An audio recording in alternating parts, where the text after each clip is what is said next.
ভাই আমাকে কেউ যদি গিফট দেয় আমি সাথে সাথে খুলে ফেলি, আর এরা নাকি রেখে দেয়, তাও আবার তুলে রাখে।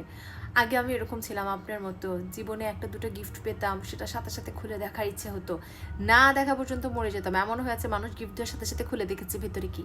বাট এখন আসলে আল্লাহর রহমতে অনেকে আমাকে ভালোবাসে, অনেকে আমাকে অনেক কিছু গিফট দেয়। সো এই জন্য এখন তুলে রাখতে হয়।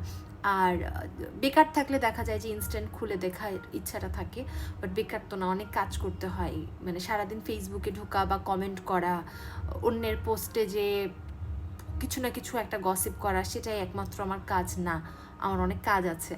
তো ওই কাজগুলো করতে করতে আসলে সময় পাই না। এর জন্য আসলে একেবারে হয় না আর কি আগের মতো যে গিফট পাওয়ার সাথে সাথে খুলে দেখে নিব। এখন গিফট পেলে, আচ্ছা গিফট আসছে, কে দিয়েছে, ওকে ফাইন, আমি এটা দেখবো সময় পেলে।